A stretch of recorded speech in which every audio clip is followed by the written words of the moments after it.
Our first presentation is on the U.S. market for organic fruits. This will dovetail and tailcoat nicely to what we heard last night. Our presenter is Don Harris. Don Harris is a 40-year veteran of the produce industry with most of his time spent in retailing, including 30 years with Safeway operation and an additional 5 years as the vice president of produce and floral for the Wild Oats markets. He's worked in all aspects of marketing from field to fork in both conventional and organic production systems in those arenas. Don has served on various committees and boards throughout the produce industry and has served on the Produce Marketing Association Retail Board, including 2 terms as a board member. He's presently a consultant in the areas of retail, category development, sales strategies, and strategic vision. So now our first presentation by Don Harris, the U.S. market for organic fruit. It's a hard thing when people tell you you've been in the industry 40 years.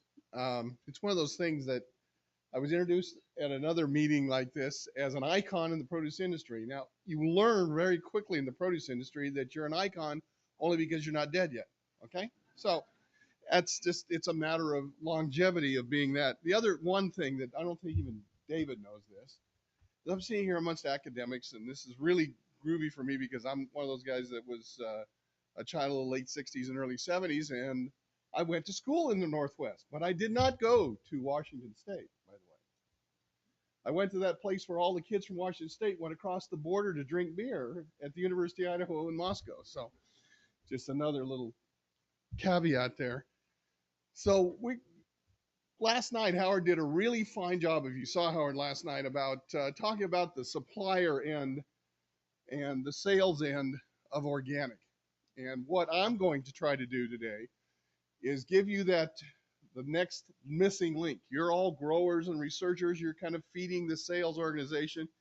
Unfortunately, or fortunately, depending on which side of the aisle you're on, they feed the dark side, which is what most everybody refers to retail as if you're on the supply side. It's the dark side. I've been on the dark side a long time. Then I went over to my last few years have been with a real job was with Nature Ripe Farms, which was a very enlightening experience being on the other side and selling to retailers after having been a retailer all my life. So when I looked at this information that David wanted me to discuss, I thought, okay, let's take a look at the North American, but let's take this from the retailer's point of view. So you'll see a few things that are probably similar to what Howard presented last night because the industry is not that complex, but I want to do it for the idea that we'll give you the one that's missing. First of all, when you look at organics at the crossroads, I don't know, I threw that up there because it really looked good on the PowerPoint, but it's just, you know, it's one of those things you put a tile on there. Now, I would appreciate it if later on privately you tell me if I even touched on that part of that title. But anyway, trends in organic retailing we'll talk about. When you start about that, you have to look, first of all, at where you've been before. And the clicker, where'd the clicker go? Anybody know where the little change? I just noticed that I could talk to this all day, but that's okay. There's a little black one. Oh, I wonder if Howard took it last night. Yeah, I'll just go to the first one. All right, we'll talk that you want to go back to where you started from. So you want to look at how important organic has become. It's very, very important to the industry to be proud of the fact that it's grown so much. And I didn't go clear back to 2000 because that was, I thought, a little bit of overkill because we all know that back in 2000 it was barely over $1 billion. But we're looking at something now that, and Howard's and I's figures are about the same. But you look at how it's grown and the increasing level of growth. This is also very handy prop here. That's why they give you about 8 feet. So the 2012 estimate is a little bit less if you look at your true way of looking at how the incline of the curve is a little less because a lot of people believe that it's going to get even less than that. I don't subscribe to that theory. That I think that organic is probably going to increase at about 9%, right around there. Maybe a little higher, might still go over double digits. But the thing to remember there is that the this industry is only growing at 4% or less. So the organic growth is double, more than double what the produce growth is. Oh, thank you. And okay. And the fact is that almost any retailer in this country would love to have a 9% sales increase on their year after year over year information. So it's a good thing, and it's something that people always point out to me. They used to when I went from conventional to organic, was the fact that, okay, you got a real small base here. Well, okay, we can now see that we're up to 10, almost 12. We would be up to almost 12 billion. That is an awful lot of sales to say is on a small base now. So I think that's certainly shows that organics are here to stay. Let's see if this works.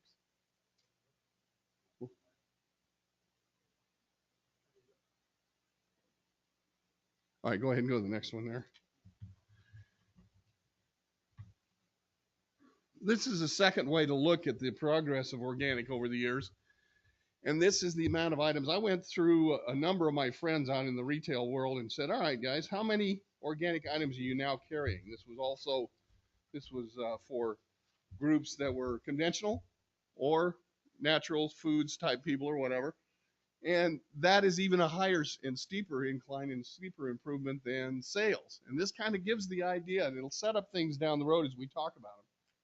The fact that more and more items are being carried within the retail world of organic produce. We're still talking about organic produce. I'll get to fruit. I recognize the audience. The organic produce is very hard to get fruit and vegetables divided in the major data. But this was another one that showed that as that increases, it's probably causal to what's going to be happening in terms of sales. And it's important because it shows that now they made a commitment. Howard said last night some stores carry as many 700 items, the average store about 400. So when you look at this here, or even the estimate of 2013, or 2012, that's right, I didn't put 13 in there because I was unlucky. But you look at that, even if they carry 700, you're still looking at more than 10% of the items in a big super type grocery or Whole Foods or a Walmart or that sort of thing would be organic, and that bodes well for growth.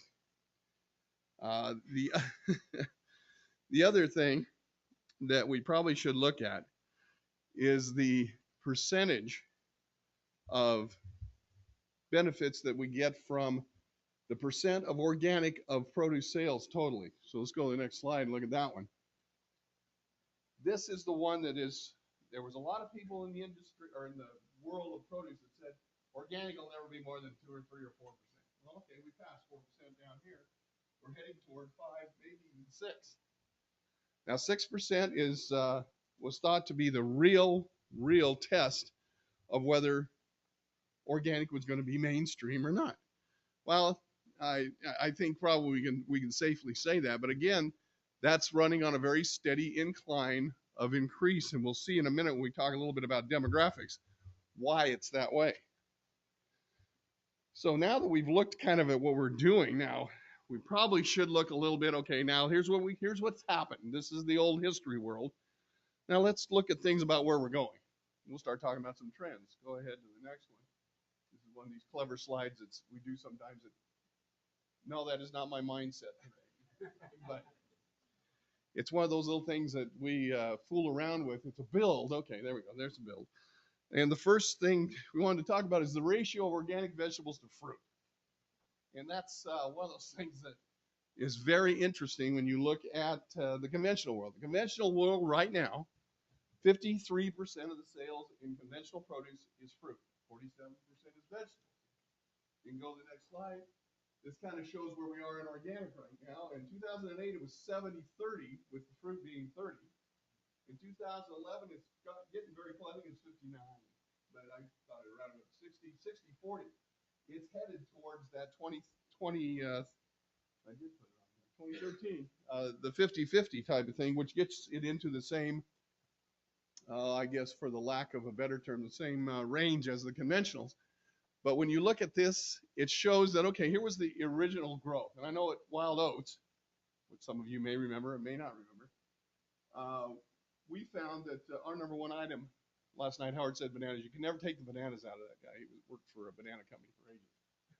But bananas is the biggest individual item. I still agree with that. But as far as a item in an organic store wasn't bananas. We were about 75% organic. It was broccoli.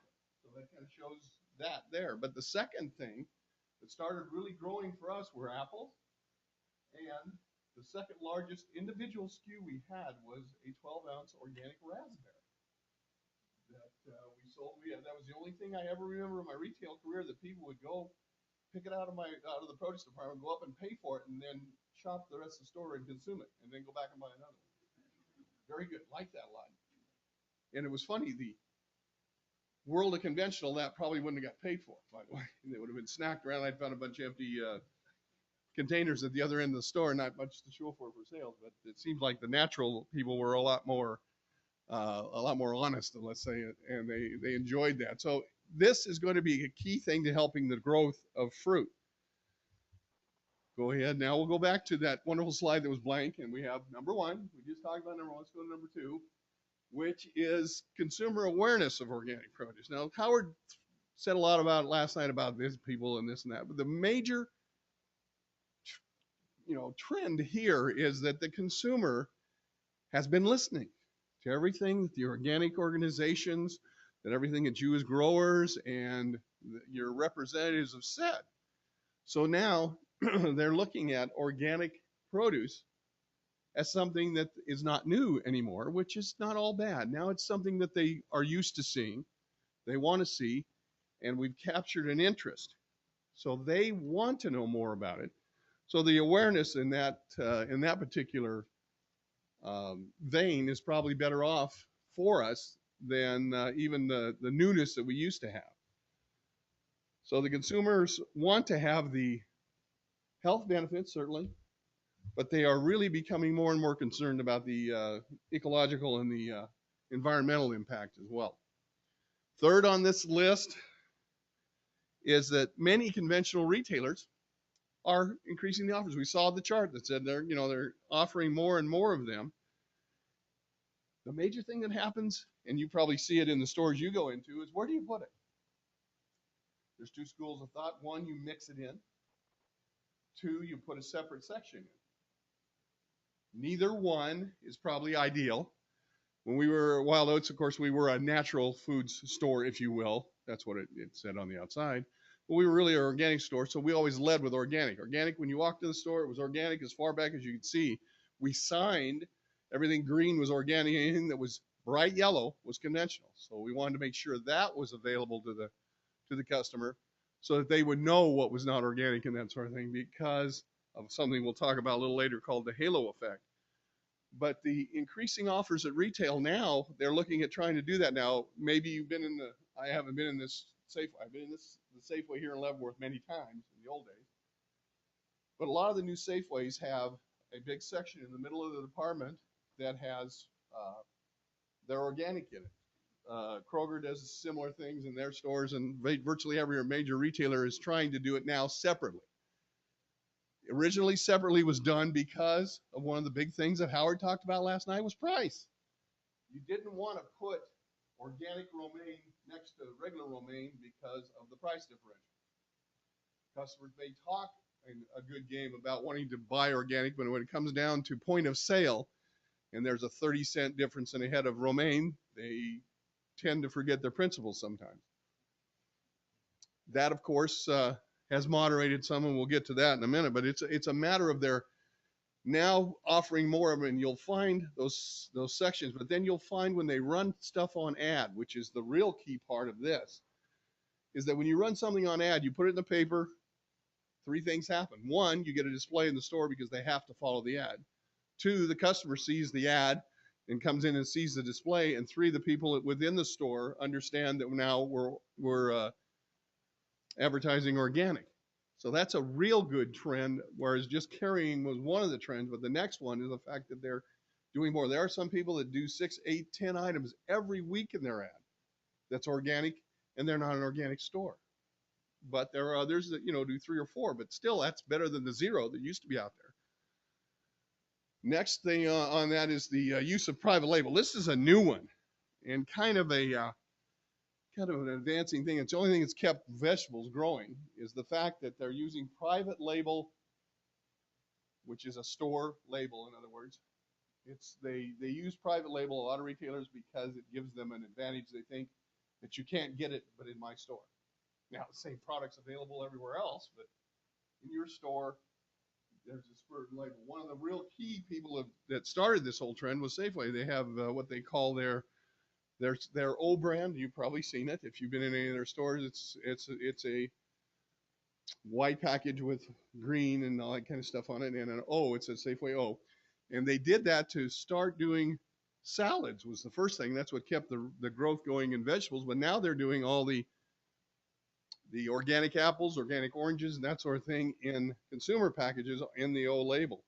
And you also see that they also have berries, which Howard outlined is the fastest growing category. And they are now having those clamshells packed in their private label.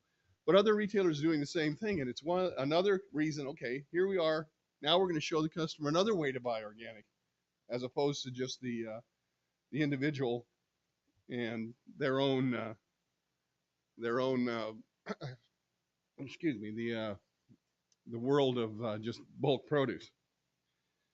Now, the other thing that's a little concerning to me about when you start doing private label, and that the definition of private label is something that you do to take advantage of the fact that it's a mature category.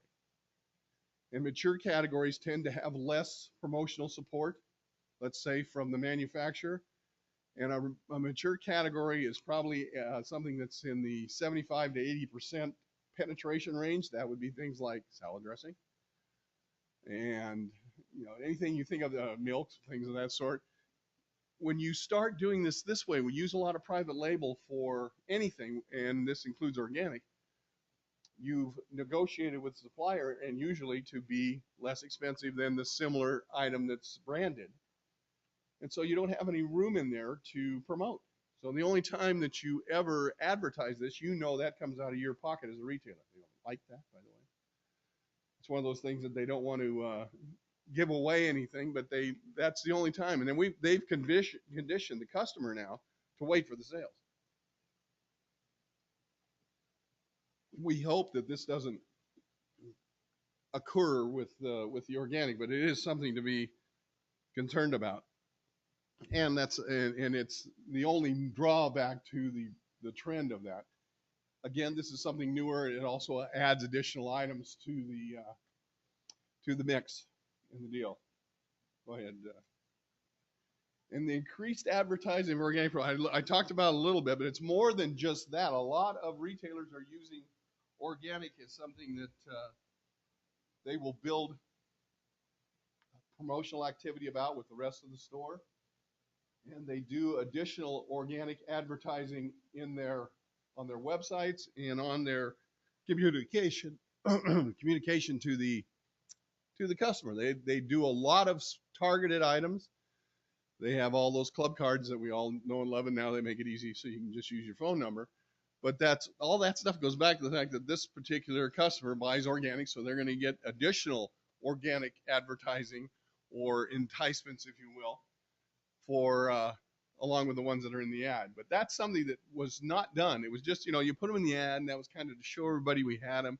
We used to put it in there because we knew the stores had to carry it in the conventional world. And now by doing these other things, it's something that needs to have a presence at all times.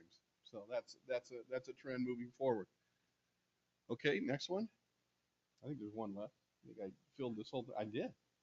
Growing consumer preference. This one is one that's just starting, but it's where consumers are really working on the fact that their awareness, which we talked about up above, has come into the point where now they want to think about preference. The messages that you've been giving on health, nutrition, sustainability, what's good for the earth, that sort of thing, is starting to resonate. It resonates very well with them. And now they're starting to be a little more socially conscious about these sorts of things, and they're making organic a primary choice instead of a secondary one. And that's one of those things that we used to debate all the time about where you should put organic. Do you want it to be top of mind, or do you want to be just something you show? So now the consumer has told the retailer that, yeah, I want to see organic. I would rather buy organic if it's available. Howard mentioned last night we might substitute an organic item for a conventional item. I can tell he's a supplier, not a retailer. Retailers never like to take anything out of the stores once it's in there if it sells at all. But there are ways to do that. You can certainly, one example would be this year on blueberries from Chile. We have some people from Chile here. There were more blueberries organically being sold in the United States in January, February, and March of this year than there were conventional for some of the suppliers. Matter of fact, the company that I still work with, but I used to work for, Nature Ripe, had more organic blueberries than they had conventional blueberries out of Chile during that period. And a lot of retailers ran ads on organic 1-pint blueberries and discontinued the regular conventional blueberry for that ad period. Of course, it came back, but it was one of those things that goes to show you, as organic moves into the mainstream, including in supply, it's going to be one of those things that, as a retailer, they're going to take advantage of the fact that if you advertise organic blueberries at a basically conventional blueberry price, you're going to get a lot more trial from people that have never tried them before. And I always believed in the world of organic, and certainly within Wild Oats, if I got anybody to try organic, especially organic fruit, absolutely. They would prefer organic fruit all the time because of the just because of the flavor in general. So that's part of this. And then the last part of it is, the key is that we now have their interest. And to keep this trend moving, we need to continue to interest them at the next level. Okay, we've talked about all these things that, it's good for you, this and that, but we've got to give them some of the whys that go along with that, because that's what they're asking the retailer. And as you know from going in retail, there are very few retailers that keep enough people on the floor or have enough labor. That's their one controllable cost, and they control it. So they don't have people in the store that can educate. So it's going to fall to the industry to educate it, because that's where the retailers get the information anyway. They take it from what you supply them. Now we looked at those sales trends. We probably ought to take a little look at who are the customers of organic. This one is always one of my favorite things to look at. Go ahead. I love this pie chart. It's one of those pie charts that it's totally, when you do a 3D pie chart, it throws the total relationships off. But okay, number 8% there. That's the true organic. That's the true believers. They're in the population. There's about 8% of the people that are just they'll buy organic, and that's their lot in life, if you will. And you notice that we had we're looking towards getting towards 6%. So there's still growth in amongst our own, or our I guess our key group that we can do that. But the sales, okay, what are you looking at? 25% more. The key thing that's going on now is the old 30 group here in blue, the organic friendly people. These are people that, I don't know how many times I saw it. They'd walk into the store and they wanted to buy organic, they wanted to know about organic, but they didn't know anything. So we used to use, and I think Whole Foods still does, is a shopper that would go around the store with them and show them the various things. If they came in with a doctor's prescription, I needed to get more of this, more of that, they'd show them where it was available. But they come in the first place, they always come as the produce department, because one, it's probably the most familiar to them. They're used to seeing that kind of product. Two, sticker shock in produce is usually less. You don't want meat up front. Meat will just drive people out of the store faster than you imagine. When you start looking at real, natural is not quite so bad, but organic beef, organic meat is very, very high. But this is a whole lot of people, and we're not even touching that yet. And these people are the ones that we can convert, and that's what the conventionals are doing. They're trying to reach that 30%. The second on the fence, so there's almost 60%. But these people are ones that just need a push to say, okay, we have organic. Here's what's good for you about it and that stuff. So they're not totally against it. There's only like this 32% here that I think I put down never. But they're the hardcore that says I wouldn't buy organic. There's no difference or anything else. That's not to say they're all going to stay there. I see this as envisioning that this will move, some of these will move here, some will move there, and some will move into there, so that 8% keeps getting bigger. But that's who the customer is out there. God, people have done studies on this for years, and that 30% originally started about 20, and then has gone up as high as 35, and then they brought it back, put more into this. But it's an indication of the opportunity for growth, and especially with what we saw earlier about the changing ratio of vegetables to fruit, that gives fruit a very, very big opportunity. Now the other these other people that will buy or might buy on the fence or whatever else, as more education goes out and more information goes out, they start to lean towards the organic, and the conventionals and retail in general is starting to put more of them. You walk into a Walmart supercenter now, and they even have an organic section, which they would have never heard of probably 4 or 5 years ago. It was a matter of they were trying to be as inexpensive as possible. Now they're as inexpensive as possible on their organic, but they have it in there where they believed before it was just something they threw away. So we're making some inroads. The next area we probably want to look at is after we know who the customers are, or at least the ratio of it, is we're gonna look at some demographics. Oh, good grief. See, I get going. Go ahead to the next one. These are the items. I'm gonna ask one question here on the next slide. What would you think is the number one demographic? This is how retailers plan stores. Education. Everybody tells me it's what? What would you think would be the number one thing we would look for for a store? Income, you're right, that's number 2. But education is number 1, and it's always shown to be more successful to go into a highly educated area than one that doesn't, that has less education but has a lot more income. We've had, I mean, there have been stores that have failed because of that. Third one, Howard mentioned this last night. Sorry about that. I do that because it's morning and you got to kind of focus. Families with children, followed very closely by the group that's probably one that is helping to drive this because it's so large, is the group called, go ahead. Oh, they're arguing over what's it. Baby boomers. Now, originally, I took offense at this. This used to say aging baby boomers, but yeah, enough said. Anyway, that's the next. These two groups are driving a lot of this because, in most cases, these are overlapping type of things. They build upon each other. Next one is probably going to be urban dwellers. Yes, Howard showed you last night some of the gardens. Okay, that's one. But they're also, education also flows down to them. The next one is suburbanites. And suburbanites are notorious for that because that's, that is probably where the income misconception comes from. The last one is a great misconception, which is ethnic background. A lot of people think, wow, well, okay, there's certain groups that just aren't into organic. That's not true. Virtually every ethnic group, because of the fact that these are so powerful, is interested in organic. So that's one of those things that really can help you go forward in that. So now we've shown some of the organic demographics and that sort of thing, and how we choose where we put a store and the people that influence it.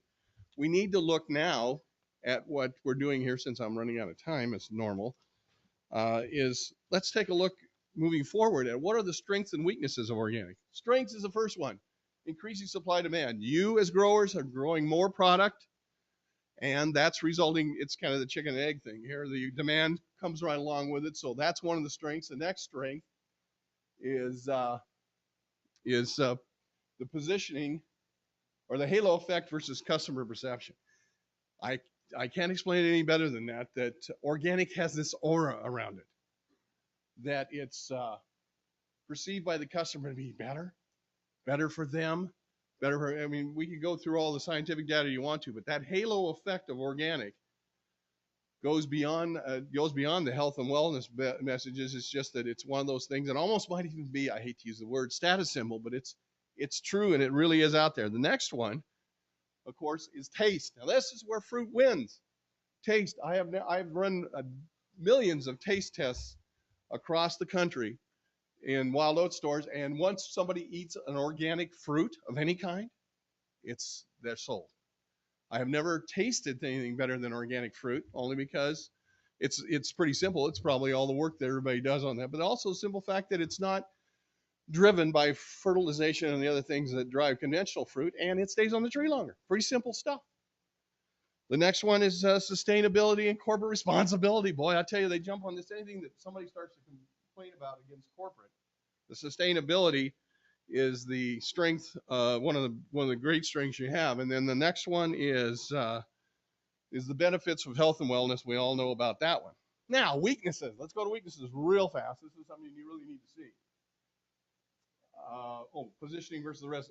This is something last night somebody asked about natural in Canada. This is all about the rest of the industry. There's people say pesticide free and all that stuff. It's a matter of definition. Organic never took off until there was an absolute definition of what organic was and the national law came into effect. The rest of the industry, they do that because they're trying to piggyback on what organic's doing. The weaknesses that organic has. One, food safety. Woohoo, that word is organic immune. Now that's part of the halo effect. People believe it is. It only takes one instance to blow that all up. The major outbreaks on food safety have nothing to do with organic, but organic has a little bit of a more risk because of some of the methods of fertilization and composting and stuff that's done that would or could have foodborne pathogens in it. That's one weakness that hasn't come up yet, but it's something that's out there, and we should be aware of it. The next one, pricing. We just talked about that. I love those bouncers. Expensive. Is it expensive? It's a perception out there that it's expensive. We have found recently, over the last couple of years, a 30% premium is about the average. Yes, I'm over time. I know I am. Okay, the next one, I'll get through this one very quickly. Year-round availability and continuity. That's a weakness right now. You need to have continuity because then it gets carried year-round in the store and carried on a more consistent basis. This next one is something that David mentioned last night, is the government intervention. Ooh, the government interference and that sort of thing, the fire blight things that are going on out there where you're losing controls. You've got to be very careful. This is something that's a weakness out there because the government will act probably before the industry does, unless the industry gets together and comes up with alternatives that the government will accept. Believe me, the government will accept them because they want them. Okay, the next one and the last one is the pesticide duality, or there's other pitfalls, but pesticide duality, we know at Wild Oats, we never talked about, they always talked about no pests, they always say no pesticides and all this stuff, although organic, and it was brought up last night, does use some of the older organic pesticides that dissipate very quickly. So that's something that most people don't tell the world of retail because they don't want them to know, it would be something that would be a negative. So that's a pitfall on it. So I'll sum this up very quickly on the opportunities. Last wonderful slide. Okay, the first opportunity is increased penetration of mainstream produce retail. We've got the momentum moving. We need to continue to develop more and more ways in. Howard mentioned last night a complete deal by the sales organization to hit all of the buttons for a retailer is what's going to get more organic into the mainstream. The next one that's another great opportunity is expansion of produce variety, best taste profiles. In the fruit world, look at all those items, honey, crisp, apple, all those ones that you can do, that you can, even other ones you may be able to bring forward that conventional people don't use. If they have the best taste profile, that's how you're going to expand the product variety, especially in fruit, is the ones that taste the best, just move them forward. The conventional growers are very slow in doing that sometimes because of the investment they have in that. But if organic were to be able to do that on the fruit thing, it's going to help a whole lot. And that's one of the things that's helped the berry category. Next one is, keep the halo effect going.